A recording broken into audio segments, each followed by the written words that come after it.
Hi, everyone. It's Mr. Hoffman. We're going to be talking this week about intro to pop song structure. So let's dive in with a little review of last week. The assignment from last week asked you to answer 4 questions, and then I added this fifth thing because you'll need it for your assignment today. And that is a review from last time. Just a reminder that sections are distinct segments of music made up of several phrases. A phrase itself is a musical idea, and both of these words are ways that we describe how we organize music. And that the way that we organize music, the larger concept is called form. So when we talk about a piece of music's form, we're talking about the way that the sections and the phrases within them are organized to create a distinct musical composition. The next part of the assignment from last week asked you to come up with ways to organize or break down, really, the following things into smaller units: books, years, and countries. Books are, of course, works of literature, and we can break them down into chapters and within those sentences or paragraphs. Or we might also say that there are chapters and then pages within those chapters. Either one works. All of these answers that I'm telling you now, they are answers that work, but not necessarily the only answers that are out there.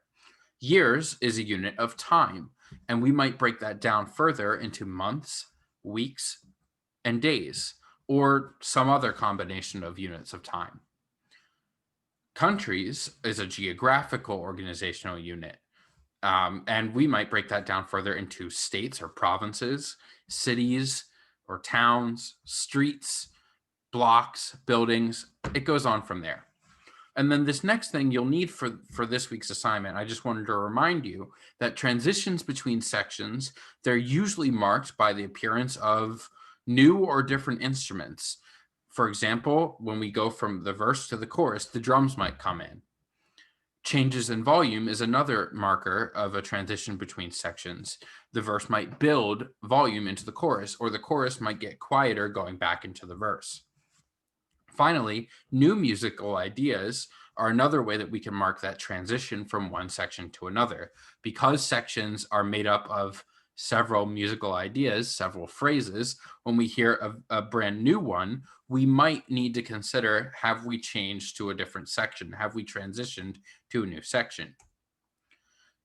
So all of this applies to pop songs, the songs that we might hear on the radio, on Spotify or Apple Music or YouTube or any other sort of place that we get our music from these days. All these songs that we hear there, they also have form, and we talk about that form in terms of the different sections that are in there. And there are a few basic ones that sort of you can find in most songs or many songs, at least, and we'll use these words to label the different sections. So there are more, but these are the very common ones. The intro is the beginning of a song. It is usually, but not always, just with instruments. So not anybody singing over top of it, but that's not always the case. And not all songs have an introduction. That's very important to note. Sometimes a song might just start on the verse, might just start on the chorus, but not all songs have an introduction. A lot of them do, but not all do. Not all. The verse is, we're moving at this point into the main part of our song. So a verse is a repeated section of the song where the music usually stays the same, but the lyrics change each time. And the verses usually come before the choruses. The choruses themselves, it's that third one, are also a repeated section of the song, but they're set apart from the verses because they're often the most memorable part, the part that you remember. The music and the lyrics for the chorus will also generally stay the same each time, instead of like the verse where the lyrics will change each time. The bridge is a special, unique section of the song that will often connect those final two choruses in the song. You'll see an example of this on the next slide. They are different. The bridge is different musically and lyrically from the verses and choruses in the song. And there's usually only one bridge. So you're not going to find a bridge between two different choruses in the beginning and a bridge between two different choruses in the end. You'll usually just find a bridge between the last two choruses if you have one. Finally, the outro is just like the intro of a song, but it's at the end. So there will usually, but not always, be just instruments, and not all songs will have one. A typical song structure, again, typical, not universal, not every song will follow this formula, but many do, will go like this. We'll start with the intro, which will be just maybe a few bars, and then we'll move right into the first verse. Verse 1 will be a decent portion of the song. It'll be just about as long as anything else in the song. And then the verse at some point will build into the chorus. After that chorus finishes, it's very exciting. First chorus, we've stated what the song's all about. And now we're going to go into verse 2. And verse 2 will be very, very similar to verse 1. There might be some itty bitty tiny differences, but nothing too major. And then verse 2 will build into the chorus. And that chorus, again, will usually be almost exactly the same as the first one. There might be a tiny, tiny difference, but generally speaking, nothing has changed. After that chorus, we'll move into the bridge. And the bridge will be that special connecting section that connects the final two choruses. That bridge will build into the last chorus. If you're going to have a difference in any of the choruses, it's usually going to be in this one. And then finally, the song will end with an outro. Again, those intros and outros, not every song will have one, but many do. So that's a typical song structure.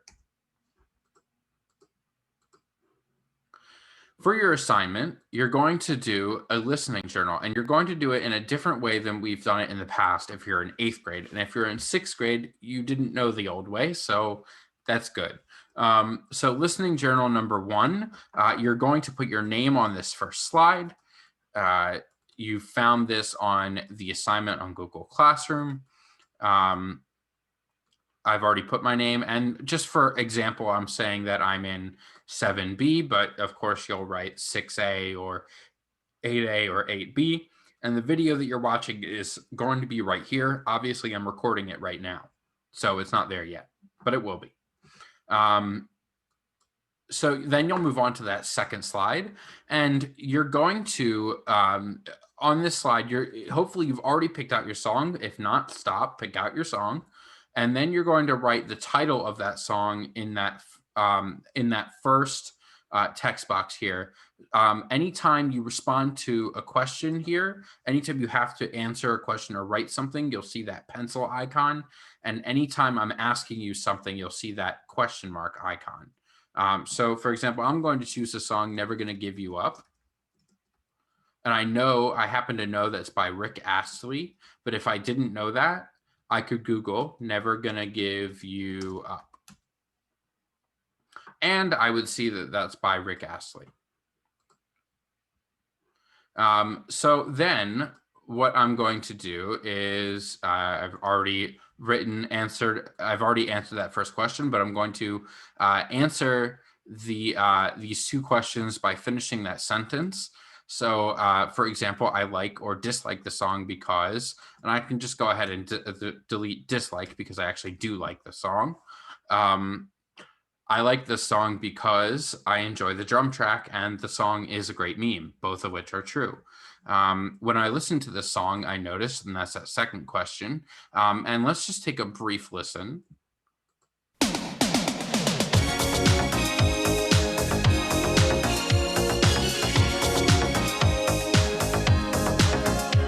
So I'm not going to listen to the whole song on this video for you for copyright reasons, but also because I want to keep this video short. But one thing I notice is that I noticed the strings playing the melody during the intro. And I know that's an intro because there are no words, and it's right at the beginning of the song, and it's a little bit different from everything that comes after it. Obviously, you're going to listen to your entire song. You shouldn't just choose a song that you know very well and try to do it from memory because you're probably going to miss stuff. So it's really best that you listen to your whole song. Again, for demonstration and copyright reasons, I'm not playing the whole song in this video, but you get the idea. Excuse me. Next, I'm going to add 3 descriptive words that I would use to describe the song. I chose 3 from the word bank here, but you can choose others if you like.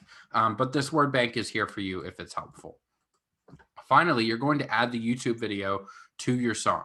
Now, I already have the YouTube video open, so I could just copy the link, right click, click copy, and then what I'm going to do is not just paste the link, but I'm going to go to the insert menu and I'm going to select video, and then I can click by URL. And you can see it came up with the video there. If I don't have the URL, I can also just search Never Gonna Give You Up. And there we go. There's that video right there. I'll click select. And then what I'm going to do is I'm going to drag it over to the box and I'm going to resize it so that it fits in that box. The box is set up so that you can just drag from the diagonal corner of the video, and it will be the correct size once you see those bars. So that this slide is now complete. I can decorate this however I want, but I'm not going to do that until I get to my reflection question. So your reflection question, your answer should be at least a standard paragraph, topic sentence, 3 sentences with supporting details from the song, and a concluding sentence. It can be longer, but not shorter. There is a word bank here to help you choose vocabulary words to strengthen your response. Write your response in the text box on the right. So right here, you'll see there's that pencil icon letting you know that's where you should type. And the question for this week is, how many sections are in the song? What elements of the song help you know when it transitions to a new section? So you'll answer that. I'm not going to do a demonstration on here for time, and also because I want to see what you come up with. I'll ask some of you for permission to use yours as an example for the next one so that everyone can see what a great response looks like. As an alternative to writing your responses on the slide, I'm offering everybody the option of recording their response verbally by taking a video of themselves. You can do this through any camera app that you have access to on your phone, on your computer, a tablet, whichever you have. Or I do have a version of a camera app online that I've linked to on the assignment. It's called webcamera.io. If you go to that website, you can use this website to record video of yourself. And then once you've done that, test, 1, 2, 3. Once you're done recording, you'll click that stop button and then you'll click save. And at that point, you can download the video onto your computer or whichever your device you're using that on. And then you can upload it to the slide by going to insert video and then Google Drive. And then that will be a place where you can select the video that you've recorded and you can go from there. And you can add it to the slide that way. Thanks so much for watching. I'm looking forward to seeing what you do, and have a great rest of your day and a great rest of your week. Bye.